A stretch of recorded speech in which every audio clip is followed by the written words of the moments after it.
Hey guys, it's your girl Waukesha Hayes, aka Dr. Y, founder and CEO of the Key Group. Buckle up because we are about to have key conversations. Thank you guys so much for the feedback. So let me go back through. For those of you who don't know, and most of you do, Waukesha Hayes, aka Dr. Y, founder and CEO of the Key Group. And I am also host of the new platform, Key Conversations. And so my goal is to bring you good girlfriend conversation, but I wanted to give you access to my network of professional women who are impacting and making a difference and leading in the spaces that they occupy. I also want to make sure that you guys get good key nuggets to walk away and to begin to implement in your journey. So let's just make sure, I'm still on. That's why we're getting a little bit of feedback. In here.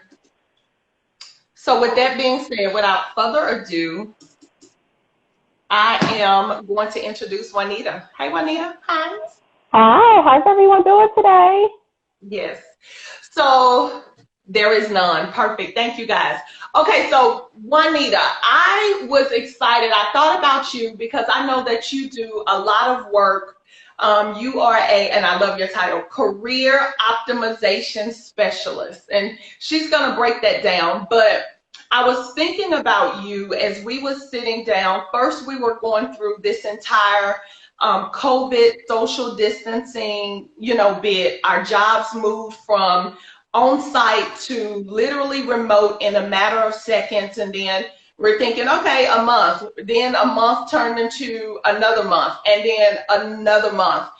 And then we have to face this critical race conversation, right? This issue that has gone, honestly, I'm thinking this is probably one of the most profound incidences that I've seen. Though, we responded with Trayvon Martin. We've had some responses, but this response has been transformative and significant and dynamic, to say the least, right? So I'm like, social distancing and social unrest in a way that no one could have written this script. I've been saying not even the smartest in Hollywood could have imagined this. And I'm thinking about all the people who are having to find a job, people who are in positions but who had goals to do more. And where does this leave them, right? Mm-hmm. And so I thought, who else other than Juanita Hines to come to talk to us about navigating this space that you could have never thought of. So that's what I want to share. So before we go into the deep conversations, introduce yourself to everyone. Tell us who you are. I'll jump in and add my tidbits to it. But tell everyone who you are personally and professionally. I just kind of want to do that. And then we'll go into our discussion. Absolutely. How's everyone doing? I'm excited to have to be on the show on Key Conversations. Dr. Hayes has been a great friend of mine and an avid supporter, and I know she's in my accountability team as well. So I'm excited to be here. I'm excited to be her second guest too. Wait. So my name is Juanita Hines, and those that don't know me, I am a career optimization consultant or specialist. And what that means is I help people to optimize their career journeys. A lot of times when we get out of school or when we graduate from high school and college, we really don't have anyone that helps us to navigate what that journey should look like. We go to college, we get a degree, and then we graduate and say, hey, here's my degree, where's my job? And then we continue to apply for jobs, apply, and then you don't hear back. You can't seem to get interviews. You can't seem to, really articulate your value. And so what I do is I help to fill in those gaps. And I also help professionals to be more strategic about navigating their careers. And so oftentimes we fall into our careers and just let things happen to us. And versus allowing things to just happen, I help people to become more strategic about navigating the direction that they go in their careers. Yeah, and what's awesome about Juanita is I'm bringing you guys someone, not just, yes, she's my friend. And so many of the guests that I will have on the show, at first anyway, will be individuals directly from my network. But this is more than that, because not only is Juanita my friend, I have also taken her strategies from her book. I've taken her advice, and Juanita has actually played a pivotal role in me transitioning my career, redeveloping my brand, and actually helping me land in probably one of the dream jobs that, in this moment in my career. And that's in this space of corporate training and transitioning from teaching and education into this world. So I am a living testimony to her strategies. And so that is what's going to make this conversation, I believe, truly authentic for you all.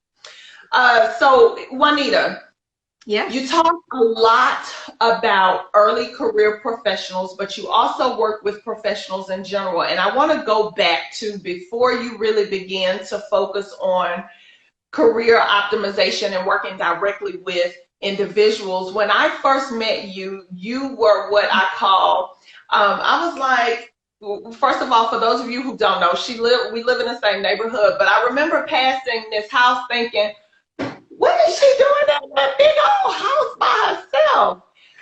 But then I soon realized that not only did she deserve it, but she was a bad to the bone, what I call headhunter at that time for huge corporations, helping them fill job roles. Talk to us a little bit about your journey. Oh, absolutely. You know, my journey started in the Northern Virginia, D.C. area. Shout out to the DMV, where I went after I graduated from college. And actually, a lot of what I train on are things that I've experienced. And so when I initially started, when I graduated with my degree in communications with a concentration in public relations from Appalachian State University. And when I graduated, no one really kind of told me what that trek was going to look like. And I thought it was as easy as, okay, here's my degree, where's my job? And so I started applying for all these jobs and couldn't seem to get a job. And then I ended up getting a marketing advertising job, which was a door-to-door job, going to talk to people about deregulation of energy, which is on a whole nother topic. I love that job, but then rates went up and I couldn't see myself ethically locking people into contracts. So fast forward to me looking for my second job, and out of frustration, I went into the staffing agency. I was applying for countless jobs. I couldn't seem to get hired, went into a staffing agency, and there one of the recruiters was asking me, what do you want to do? And then they sent me on a 2-day job to a company by the name of Booz Allen Hamilton. And at that position, one of the managers there, he was saying, we want to hire you. And he was very insistent on giving my resume. So fast forward, they actually created a position to have me come and work in their office, so I didn't have to go back to companies like that anymore. Wow. Fortunately, Google wasn't around, so I couldn't really Google to find out who they were and the opportunity that I was missing out on. But I'm truly grateful because the journey that I've been on has been a really selfless journey. And even when I was working in recruiting, I did a lot of coaching people on interviewing. I would redo resumes as part of the services that we would offer to our clients. And when I moved here to Houston and I fell into oil and gas recruiting, it was just such a transition because I would see how many people were applying for jobs, and countless people applied. But unfortunately, they did not know how to articulate their value. The resumes weren't getting them in the door. And it was very unfortunate. And so I had already started my company, which was geared towards helping people with those issues. But it was more, I saw the fundamental importance of not just working with professionals, but what if we could work with students before they get to that point? What if we could them while they're in high school and college and help them be more strategic about navigating that direction and where they go from there.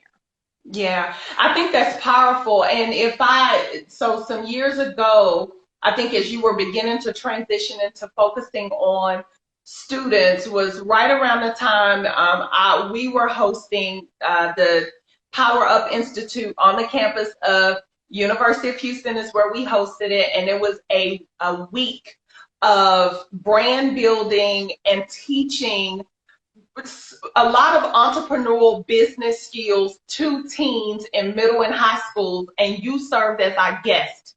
And so I think that was the beginning of you focusing on that age group and really harnessing the power and having those conversations with youth at an early age.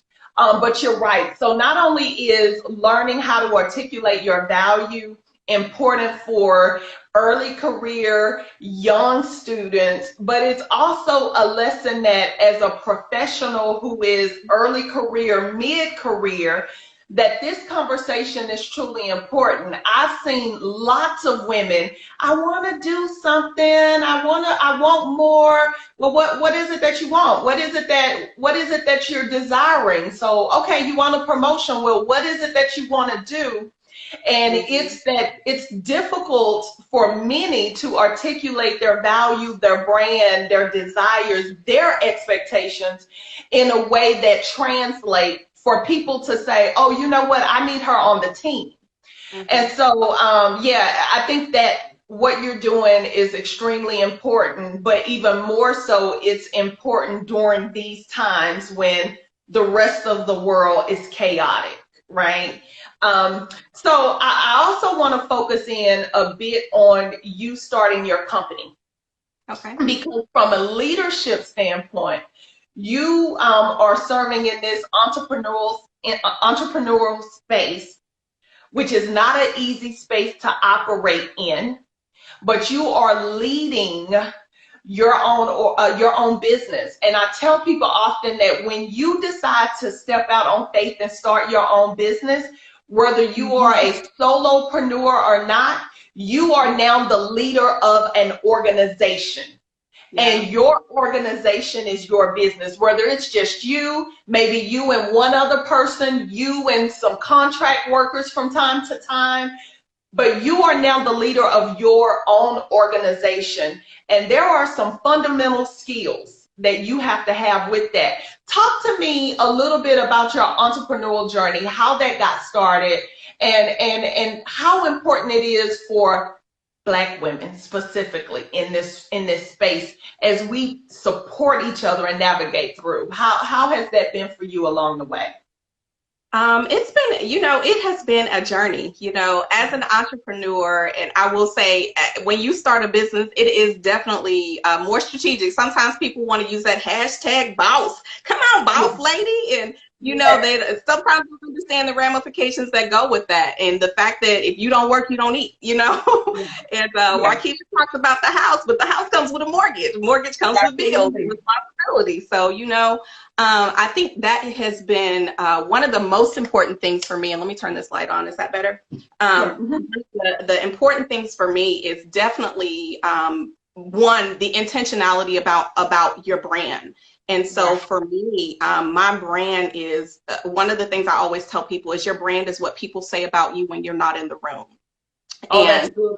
Hey, if you are taking notes, y'all write that down. Write that down. That's a note. That's a hashtag. That's a tweet. Take it down. Okay. So. Yeah. So, and you have to be intentional about creating the brand that you want to represent you and to be representative of who you are. And so I've always kind of operated in that regard and making sure that the brand or the image that I portray is how I want to be seen. Now, the other dynamic is being an African-American woman. A lot of times, that may come with different struggles, whether that's in the corporate space and you asking a question and then being construed as someone that's not a team player, which I've had that experience happen as well. We have different communication. Sometimes our passion is misunderstood as combativeness. And oftentimes, I think with African Americans in general, I will say when you tell us that there is a problem, we want to fix it. We just want to fix it right away. And we want to just fix the solution. And so oftentimes I think that gets misconstrued. And I think that's more of a cultural thing. And when I went into the corporate space initially, my managers did not necessarily see things like that. When you ask questions, it was seen as being divisive. And, I feel like if you tell me I'm lacking in an area, tell me how to improve it, And so I think for me, being that type of leader or being that person without regard to if I'm doing being a recruiter or if I'm doing training and development. I think that that's really important because that's a part of who I am authentically. And Yeah. so as I'm developing my brand, you know, I have to first ask myself, where do I want to be? Where do I want to go?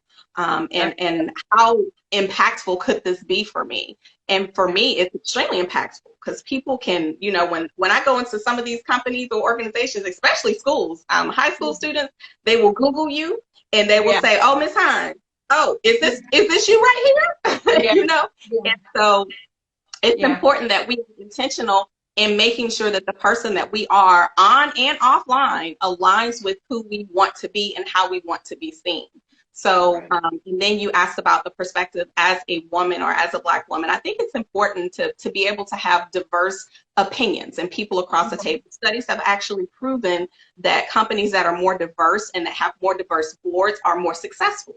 Why is that? Because there are different trains of thoughts. There are different viewpoints and different perspectives that are being taken into consideration versus those that come from all one parallel identity or one parallel culture or just one ideology.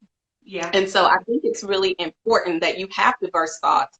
And Black women have been leading in you know, for a long time. But, you know, in terms of getting to the forefront, I think it's definitely been encouraging, especially through the change that we're seeing right now and through the temperature, because people realize, especially right now, that this is not just a fight in the streets against police brutality. It's also a fight in the suites, making sure that Blacks are represented and not just hired in, I have this amount of diverse candidates, or I have this amount of Black people or Hispanics or Asians, or, you know, or whatever your culture is, but being able to make sure that they're included in those conversations as well, because diversity is very important, but also inclusion is eminently more important.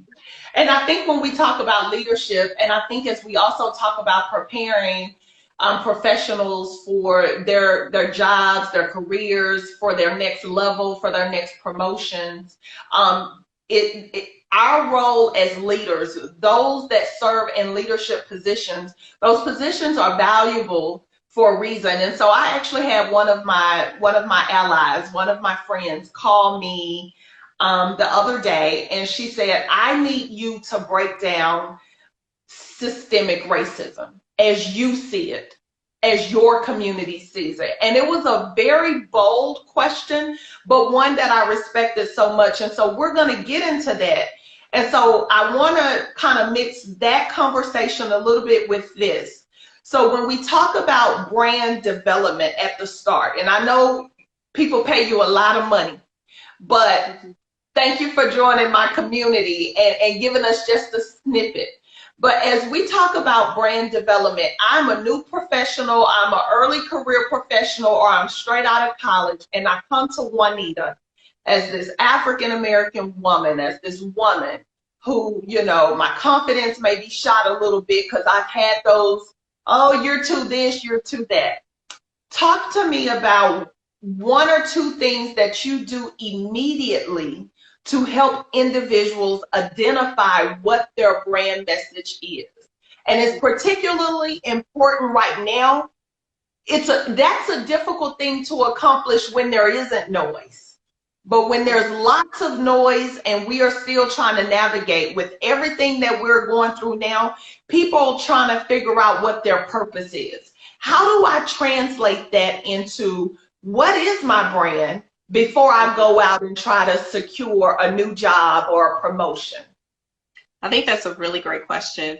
First and foremost, I think in order to be able to do any of that self-reflection, before you do any of that, you have to do some self-reflection and ask yourself, what are your values? What are the things that are most important to you? And how identify those non-negotiables, you know, because there are things that we have that are, some things are non-negotiable for individuals, whereas others are more flexible on things. Yeah. And so I think it's in determining what those non-negotiables are and identifying what those values are that you highly regard.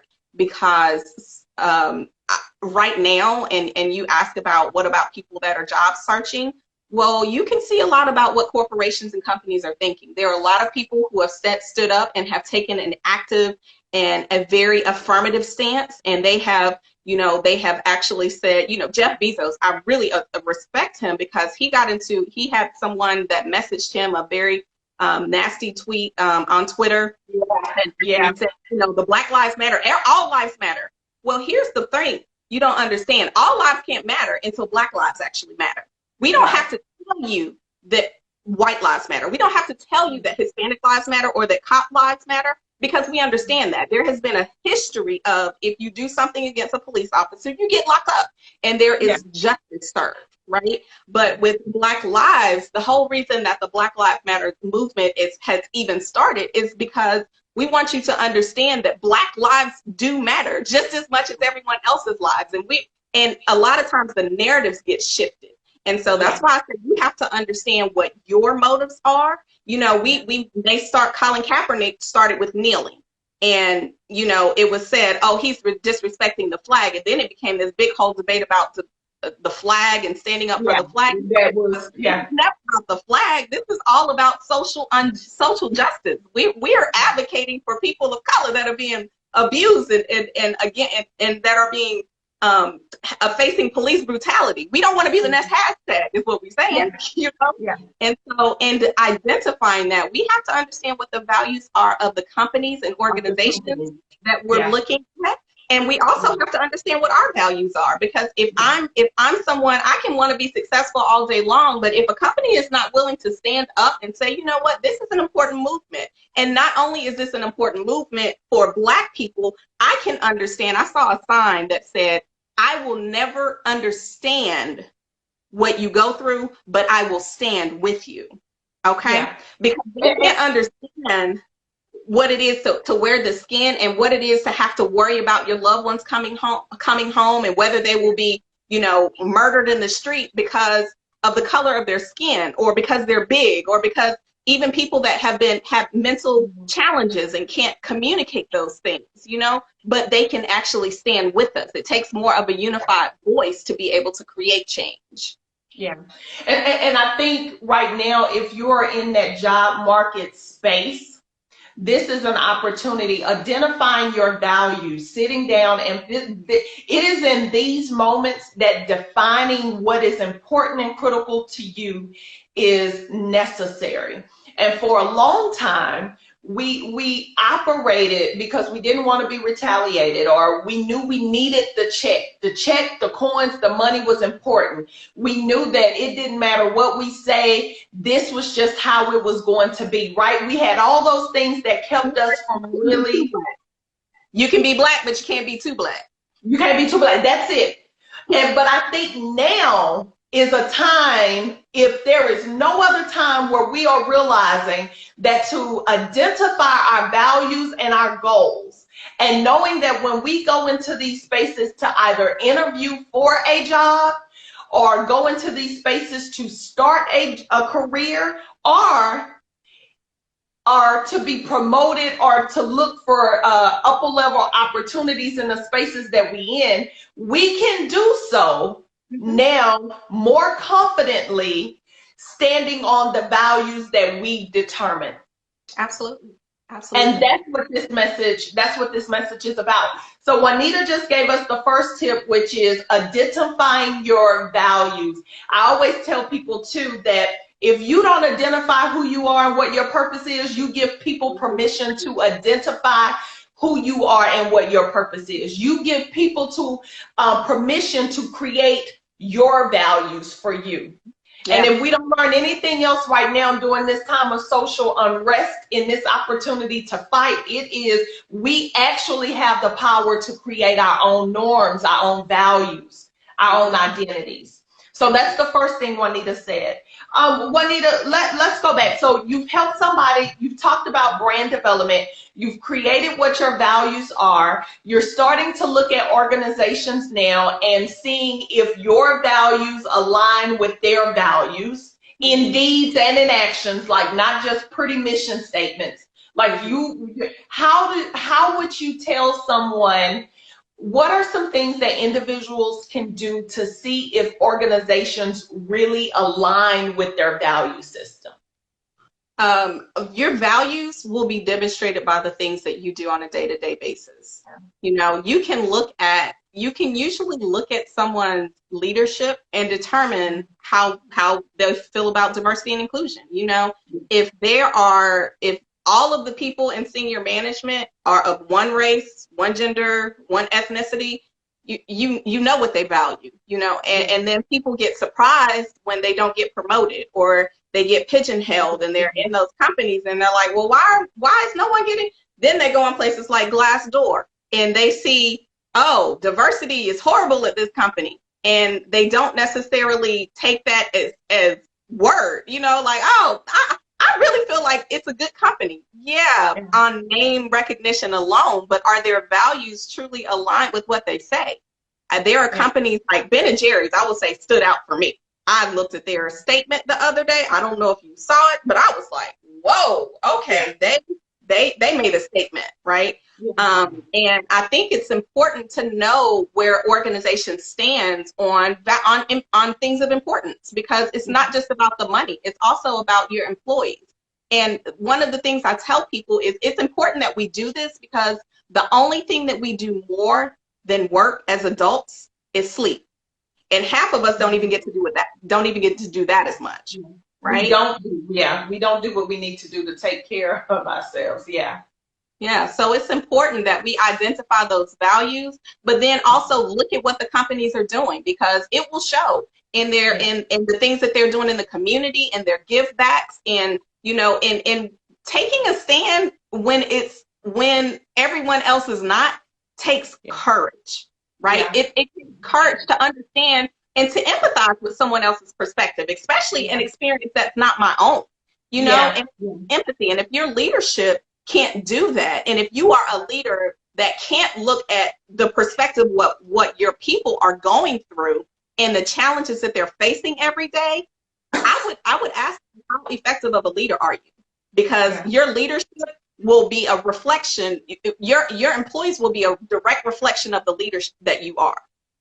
But Juanita, that takes a sense of confidence, right? Yeah. So I know that when you have an established program for individuals who are in the job search market, or individuals who are wanting to be promoted, and you sort of take them through this development phase, and you have had extraordinary results for job seekers, and so much so that they are some of your clients are receiving 2-3 times more than what their initial salary goals were. That's how awesome the program is, you guys.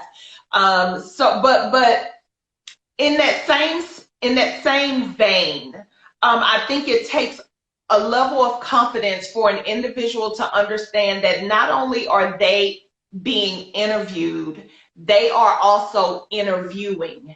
Absolutely. Absolutely. And I talk about that, and people kind of go, wait, what? You know, we a lot of times we go into these spaces like, oh, I hope they like me, I hope my resume aligns, but you are going into these spaces interviewing as well. Talk a little bit about that, and why is that important? No, that's essentially important. And one of the first things I talk to people about as we're talking about interviews, because a lot of times people are like, oh my gosh, I'm interviewing, I'm so nervous, what if they don't like me? And then I ask them the question on the inverse, because first and foremost, you must understand what your value is before you can actually, before you can really dig into this, right? Because if we don't know what our value is, we put it on other people to determine what that says. Okay. But you have to know, look, what if the company likes you, but you don't like that organization? You don't have to accept a job just because they offer it, you know? And it's important that we understand the ball is not just in their court. This should be mutually beneficial. An employer-employee relationship should be mutually beneficial. And I tell people, when you get to the point where it's no longer mutually beneficial, and even outside of just getting a paycheck, because sometimes it's, you know, it could be in human equity, it could be in capital, it could be in growth and development, and mentorship, and opportunities to be able to receive additional training. You know, when you're looking at the things that you're actually able to glean from your organization, and if all you're getting is a check and you're not receiving anything, it's no longer benefiting you, and it's likely no longer benefiting the company as well. Okay, so let me make sure that let me point this out, because those are nuggets and notes, that when you are going in for interviews, not only are you being interviewed, but you are also interviewing the company. Mm-hmm. And ways that you can do that is by seeing if they pour into your continued professional growth, growth opportunities that may be available to you, mentorship, meaning that you have the opportunity to sit at the feet of leaderships or leaders or individuals that have something to offer you, in a sense. But I just want to make sure that you guys are picking that up, because those are nuggets when you walk into a space or a room to argue. Now, on the flip side of that, because with you, I have a lot to get in. I have a feeling that we're gonna have to come back for a part 2. So this is as an individual, right? But now is a time where organizations are also identifying who are the leaders that we do not currently have in leadership positions. Yeah. If you were working with an organizational leaders, what are some of the things that they should be doing now to identify up and coming talent, particularly since the spectrum of how we're going to do things is changing from the social distancing impact to this social, this social injustice and what's going on? Companies are going to operate differently. How can they identify new leaders within those spaces? Oh, that's a really good question. Some of them are already sitting right under you, but they're being pigeonholed. They're being pigeonholed by opportunities, by lack of leadership, by lack of opportunities to demonstrate their value. And by lack of guidance, because they don't know a lot of times. So first and foremost, one of the things that I always tell people is when I'm training, I tell them, I say, I need you to identify where you want to be. Where do you want to go? Where do you see yourself going in the next 3 to 5 years? And when you go into your meetings, when you go into your performance reviews, don't just wait for annual performance reviews. Go talk to your manager. Go talk to your supervisor. Ask them questions. What am I doing well? What are some of those things that I can do to improve? Identify what their pain points are that you may be able to assist them with, because everything comes down to the numbers, whether it's the number of closers, whether it's the number of customers, whether it's phone calls you make, everything is numbers. Whether you're a receptionist or a CEO, everything boils down to numbers. When you go to your performance reviews, don't show up empty-handed. You should always bring your a running list of qualifications or things that you have done, achievements, things that you have achieved. So when you go to your performance reviews, you actually, it's not just the manager talking to you one-sided. You say, okay, well, these are also some of the things I would like to recognize that I've accomplished. And I want to find out what are some of the things to be able to, that I can do now that will help me to be able to get to XYZ and level by this time. This is my goal. This is where I'm trying to be organizationally. And that helps, because not only do you help to be able to retain an employee, you get to grow them from within. And so that shows to other people that are around them, look, you can grow too. And so I can see opportunities where others are being gleaned, are gleaning from the growth and the mentorship and the opportunities that exist that we don't even know. And so you also have to get out of your own individual space. Sometimes we have our small crowd of people that we look at, and you have to start looking more broad. If you're a manager, look at those people that are having impact, or those that are kind of on the bubble, like, oh, you know what, I think with a little bit more guidance, you can be successful. So a lot of times people don't know. It's y'all. This is, I wish, how you want in church. I want to sow a seed right now, because this is several things.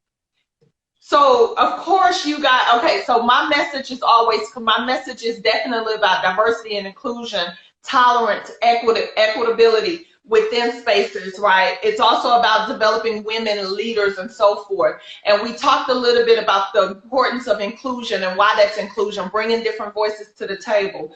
But you just said something that was very important. Well, actually, you said two things that I want to tap into.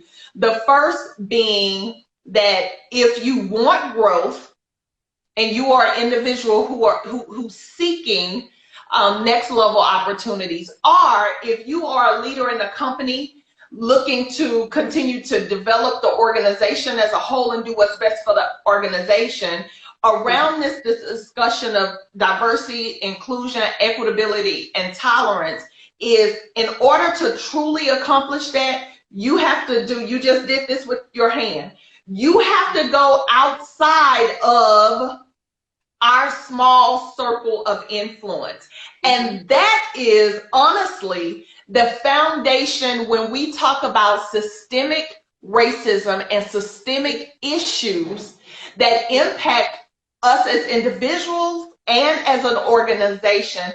A lot of it boils down to that right there.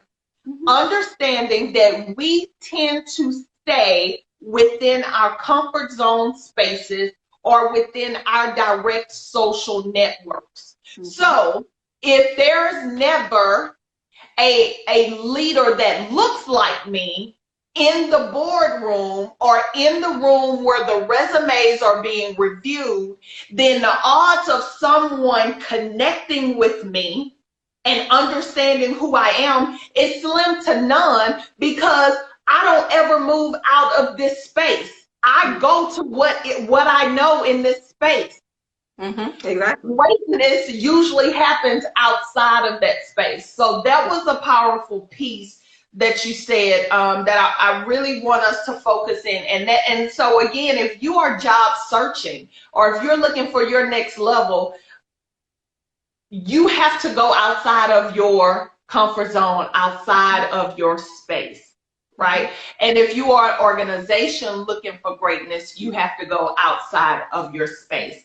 Juanita, in front of you though. Sometimes opportunities are right in front of you. I will say that there's a lot of people lacking the follow through as well. So we've got to also make sure that we're following through on the things that we're supposed to be doing as well. And so I hold both sides accountable. And I'm like, look, you can't just look at them and say, you know, woe is me, because you didn't hire me or you didn't promote me or you didn't, you know, look at me for this position. You also have to look at your accountability as well. And so that's why when I'm talking about leadership from a leadership perspective of you leading and being able to lead as a leader, it's important that both are actually intentional about the things that they choose to do as well. So both sides actually take an active interest in the growth and development of their people as well. I talk a lot about, so my husband and my stepdad have a running joke with each other that they would never ever want to work for me, right? And it's a run, and so I say that jokingly, but I also mean this sincerely, because this conversation about the fight for diversity in corporate spaces, in the C-suites, the fight for women entrepreneurs to get their piece of the pie, funding and so forth. When we're screaming this conversation around diversity, it is by no means a discussion around lowering standards. This is not about lowering standards. This is about high expectations.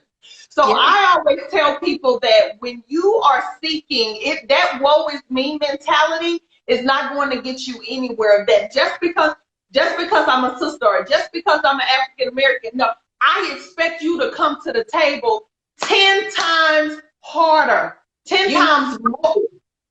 You have to. You have to. This is not a discussion about lowering expectations or having a lower expectation. It's doing everything that you said earlier. It's knowing what you bring to the table. It's having your running list of things that you have accomplished. It's being able to document your ability to identify pain points for organizations or for your own organization and finding solutions to those pain points, which makes you undeniable. It's being excellent excellent and exceptional. Talk to that. We're not just talking about giving you a place at the table when we're arguing about diversity and inclusion. We're talking about setting the standards because we know we can handle the standards. Yeah. I once heard a quote that said, if they don't offer you a seat at the table, bring your own chair and have a seat, you know? Yeah. So or make your own table. Bring your own table. Bring your own table. But, you know, but I think, you know, it's very important for us to be able to understand that too. You know, as we're growing and as we're growing in the ranks, we also have to make sure we're reaching back for others as well. And so I think that with that mentorship, I think what you're referring to kind of blends really heavily with the mentorship, and actually understanding the difference between a mentor and a sponsor. Because a lot of times there's a difference. Yes, Shasta and I briefly touched on that. Yeah, so a lot of times people treat sponsors like they do mentors, and the mentors are the people that can see your flaws. They can see when you make mistakes, and they tell you, hey, this is where you need to grow in. This is what you need to do better. A sponsor is the person that's in rooms that know that other people are not. The sponsor is the one that can bring you up in conversations that you're not even aware are happening, right? And your sponsors, you cannot let down. And so you have to understand that when you're given the opportunity, you have to shine. And it can't, and I often say, oftentimes I know we do work 10 times harder than everyone else. I had one client site where I was, you know, everyone really dressed down, and there was alcohol in the refrigerator, and, you know, and a lot of things that happened there. One, I always dressed up, always kept myself at a professional level, because the moment you let your guard down like everyone else does, then it becomes Juanita did not.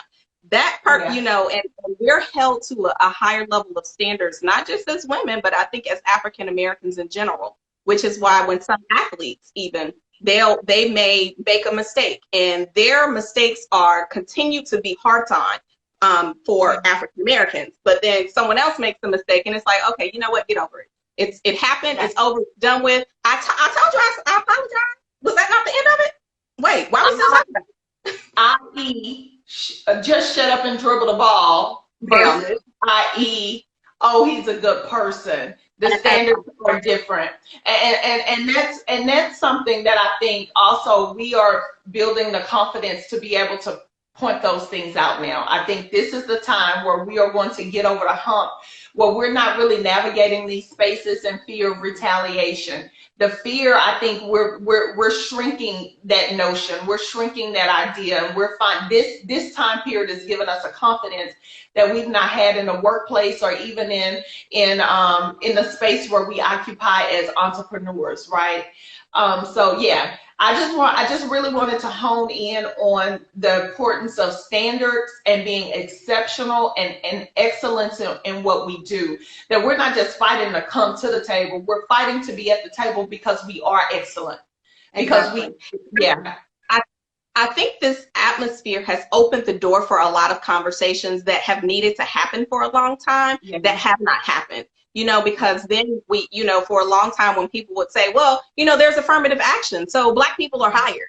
Well, there's a difference between hiring people in your company and being able to say, we have 60,000 Black employees and they're all receptionists, or they're all, you know, on the front line of our company, rather than being able to say, okay, we have these people in leadership, we have these people in management, these people are supervisors, because oftentimes some of these discussions, I think, have actually begun as a result of this. It's sad that it took a man losing his life for people to actually be able to understand empathy, you know, and especially after the countless incidents that have happened across the country, right? And we're still facing this. I was talking to one of my line sisters yesterday. I said, are we in 2020 or is this 1800?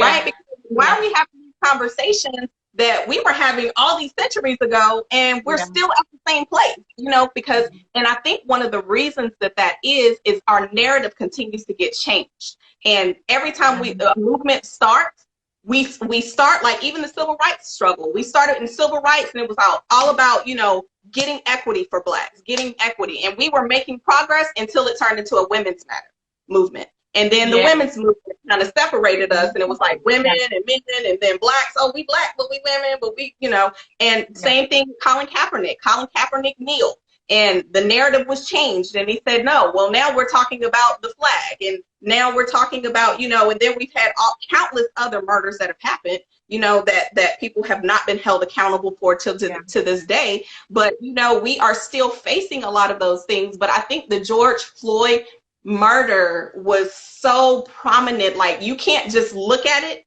and say for 8 minutes that man could not move.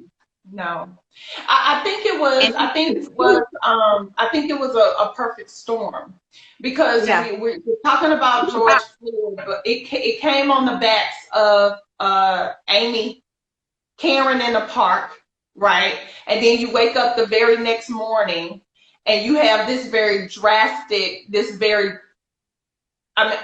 unthinkable murder, right? And so I want to even take all those things, on camera, and they knew they were on camera. On camera. And so I think it was a mix of a perfect storm where it was just enough is enough. But in sticking with our discussion, and so when you're job seeking, or you're in your careers, or even still trying to manage your business as an entrepreneur, solopreneur, or whatnot, those incidences, so, and again, here, I know that I can touch different dynamics, different layers of this discussion with you, which is why we probably need to do a part 2. But there is significant pain. There is frustration. And so when you talk to your clients, Juanita, who maybe it's time for those interviews, it's time for those performance reviews, and we are sitting in these meetings harboring significant pain that I think organizations are starting to understand, but we are still wondering if they really understand. Yeah. But I want you to talk about any tips that individuals can leverage for that push through, that resilience in these spaces, because we still have to show up in the middle of the chaos. We still have to perform in the middle of the struggle. We still have to perform in the middle of the fight, right? Yeah. And so we talk about, give us some tips, give us some strategies. What would you tell your client when the idea of paying bills through solidifying this career or that job promotion, how do you deal with it all? How do you still show up?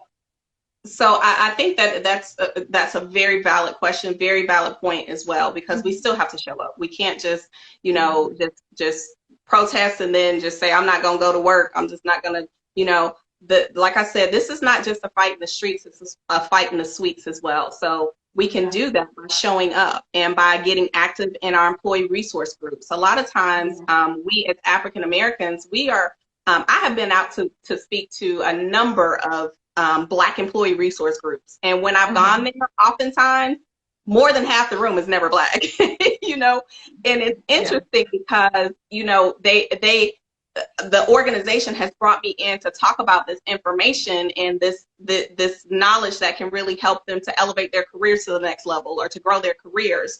And we're not taking the time to actually get engaged with that. Or we think, well, I can do that. I mean, I just want to kind of, you know, I'm just coming to work. There are ways that you can get involved and engaged in that discussion, because when companies and organizations are going for viewpoints, they're going to their employee resource groups to say, hey, what does your group think about this? And if no one's engaged with that, if no one's talking, if no one is actually really showing or demonstrating that they care, they feel like those values are not respected and that it's not necessary, you know? Right. And so you gotta first and foremost show up and get engaged.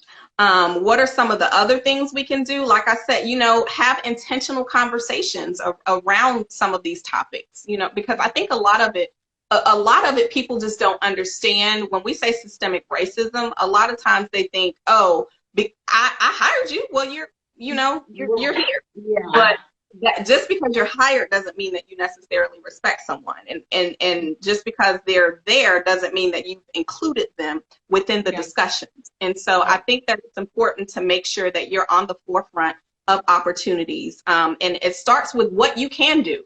Get involved in organizations. I know here in Houston, we have a number of organizations, from the Greater Houston Black Chamber to the Houston Area Urban League, NAACP. There are these organizations all around the country that we can join, and that we can actually join movements that have already been established. You know, and so these things, we don't have to reinvent the wheel. You don't have to reinvent another organization to be able to say, let's do the same thing. You know, we are actually more powerful in collective forces than one or two individuals, you know? And so we can get in those discussions that way, and have a group of accountability partners, people that aren't afraid to tell you your stuff stinks when it does, or, you know, people that will tell you, look, you need to get up, you need to do something, you need to, you know, what do I need to do? This is what you need to do. You know, people that aren't afraid to tell you good or bad feedback. You know, if they're only always pointing out the negative things and only always talking about negative things, you need to ask yourself, do they really care about my well-being? Or are they just sharp on negativity? But I think it's important that we surround ourselves with the people that are going to positively influence us, and people that are going to want the best for our futures as well, and that are demonstrating the way, you know.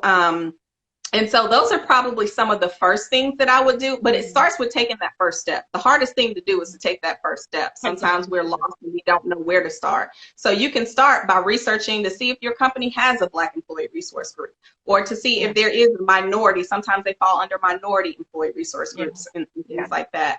And then you can, you know, just start, get in where you fit in. You know, we have been resourceful for decades, and it's time we use our brand and utilize the power of who we are, and the power of influence that we have in being able to drive forth change. And I've been telling individuals, I've been talking to individuals, and of course in the organization, standpoint, I think one of the things to remember, both from an individual perspective, is that our journey through this is our journey. Our healing process through this is our healing process. And likewise, as leaders within organizations, it's important for you to understand that, and that your expectations of people to move along the spectrum and to move through this, you will need to be mindful that we do this at our own. Everybody has a different healing. You okay? Yeah, I'm trying to, I don't know if it's my phone that's messing up. I was losing you a little bit. Oh, okay. I'm not saying anything. Okay, is it better now? I got you now. Gotcha. And as a matter of fact, I think we might be running on being knocked out, but we may have a few seconds. But I wanted, and so that healing, and I was reminded, I saw something the other day that reminded us that Ruby Bridges is now 65 or 66 years old. I think she's 65, 66 years old. And she was 6 years old when she integrated her school. When she took that long walk and was called names that no 6-year-old, when she had things thrown at her, that's my mom's age, right around my mom's age. And so as we journey through this whole thing of social unrest and this uprising, you know, my mom, what it takes for my mom to heal is going to be different than what it takes for me to heal, and what it's going to take for my niece, my son to heal, because our experiences are different. Mm-hmm. I've been in the workspace, you know, just 15, 16 years. My mom is different. She was there when the Ruby Bridges happened, right? Mm-hmm. She remembers those time frames. So allow yourself, you know? Yeah. And allow your employees to heal at their own rate, because our healing is also indicative of our point of reference. It's all okay. So yeah, I knew that I knew that you could go on because there was just so many layers to the conversation with you that we could have approached. But I think for those that watch the show, they really have some takeaways in terms of one, probably the most important is building their values, identifying what their brands is, what their non-negotiables are, even if you are job searching. So you gave us that. You've empowered us and reminded us that we are also walking in and interviewing the companies as well as the companies are interviewing us. And so give us some closing remarks on any tips or strategies that an individual can implement in their processes, their practices right now, despite social distancing and despite where we are in this fight for social justice. So in the midst of the social distancing, I think it is actually, I wrote an article on LinkedIn that talked about some of the things that people can do to help enhance that communication, because a lot of times managers are not quite sure on what people are doing. They're not sure, you know, you have to rely on people to check in, or they're aimlessly micromanaging because they can't see you and what you're doing. So one of the things that I actually mentioned in that article is that you can keep your manager or supervisor informed on what your priorities are, what you're doing, what you're working on, and when they should expect different deliverables. Because I think that with the social distancing or physical distancing, because they can't just quickly hop into your office and say, hey, what are you working on? What are you doing? You know, it's more of a process now. And so if you proactively keep your manager informed about what you're doing, it will help to alleviate some of that tension and some of that strife. Which is why some of them are micromanaging so much, because they don't really know how. And that's the other thing. A lot of times when people, some managers are not necessarily groomed for management. People are thrust into management positions, and so they don't necessarily know how to effectively lead, if that makes sense. And when that structure is challenged, it makes it more stringent for them to be able to manage the way that they have been accustomed to. But what if I'm not in the organization? How do I stand out right now if I am trying to get into the organization? So you demonstrate your interests. You demonstrate, you know, as you see different articles, follow those people that are on LinkedIn that are with those organizations that you feel are your top organizations. Follow their social media accounts to find out what they're doing. Look at the things that they're saying. Share those articles. And even if you're in a particular space, let's say I'm a recruiter. Well, if they're talking about the importance of diversity and inclusion, you know, let me give my 2 cents. Let me share some of the insight that I would say that I think stands out about that industry. Even if I'm a software developer, you know, it's important that we think about how what we do is relevant to the mission that they're serving. And so look at the things that companies are talking about. Look at the things that they're valuing. Find those people that are leaders in that organization or in that industry. You know what? The days of informational interviews are not gone. You know, we can still ask for sit downs, and it's even more prominent now because you can actually get access to people that lead without having to go through all of the hoops and channels that we had back in the day. You know, so, you know, there's a great opportunity for that. Get involved with their social media campaigns and what they're doing. If you've identified that, I would say narrow it down to your top 2 or 3 organizations. Find those organizations that really align with your mission, vision, and values that you have for yourself, and look at what their mission, vision, and values are, and make sure that they align with what you believe, and then be intentional on going about to create or to demonstrate the value that you offer. Utilize your social media as a way to stand out, you know, talk about the things that are important, but also make sure that you're being constructive and not destructive. I think that's really important. So make sure we're not bringing about division, as some people have done throughout this country, you know, some individuals. And so making sure that we're not being divisive, but instead are sharing a perspective, you know, and I think And, it's and, I, and I think without feeling guilty right now, because I think some people approach this from a standpoint of, well, maybe now is not the time. Maybe I should just lay low.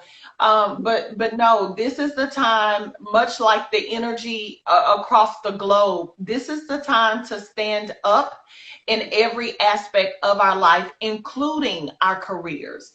As you said, including the organizations, or if you are considering launching your own business, now is a time where pain points are being easily identified for organizations, for communities. And so if you are wanting to launch or start a business, identify what these pain points are right now. What has COVID done for us?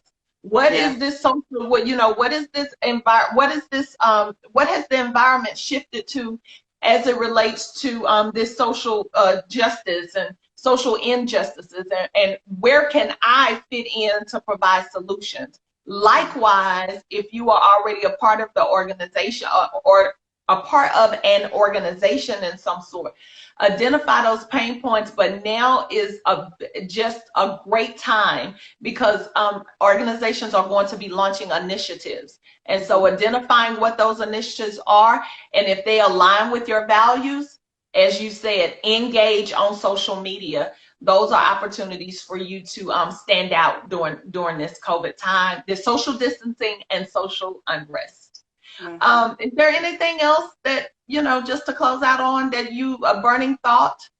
You know what? I will leave you with a burning thought. I know there are some people that have been job seeking, have been applying for jobs, and haven't been hearing back from employers, and have submitted countless resumes. I would like to introduce my book, Master Your Career Resumes. It is actually, I'll put it up closer so you can see. That's still me with my straight hair, flat iron. But it actually is. It's not just about writing resumes. It's about helping you to learn how to more effectively articulate your value. And a lot of times people are like, what is it? Why do you keep talking about value? Because everything boils down to value. And once you identify what that is, because a lot of times we don't know what that is. And so when you can identify your value, and it makes it easier for you to be able to position yourself as someone that a company would want to hire. Yeah, and we share that same goal. From most everybody know that my job. You talked earlier about individuals who assume these leadership roles, and they just don't know how to really do it. So as a leadership developer, as somebody that works with leaders and developing their ability to perform proficiently, that those values and identifying that is something that never leaves. So once even you get that position, you're still constantly reevaluating, re-examining, and understanding where the gaps are, the growths are, and adding new values to the spectrum and to the conversation along the way. I will say this, I will ditto Juanita's book, because Juanita's book is the book that actually helped launch the redesign of my resume and really helped shift the trajectory in my full-time job as a career. So that it is absolutely a phenomenal book. And at some point I am going to offer that in a giveaway of some sort. I'll get a copy of the book and get that out to the Key community in some way, some shape, form, or fashion. I'll have you guys do something, but to get you guys a copy of the book, because it really is a phenomenal tool and a resource. Juanita, give us your social media hashtags so that they can follow you. Absolutely. So you can find me on almost all social media at Regional Consult. On LinkedIn, I am actually Juanita Hines, my first and last name. And so everywhere else at Regional Consult. So feel free to follow me. Also, my hashtag is Miss Hines Speaks. Yes, phenomenal speaker at that. So with that being said, I'm sure I'll have you back, because there's just, again, so many other layers that we could unfold, and you are so transparent.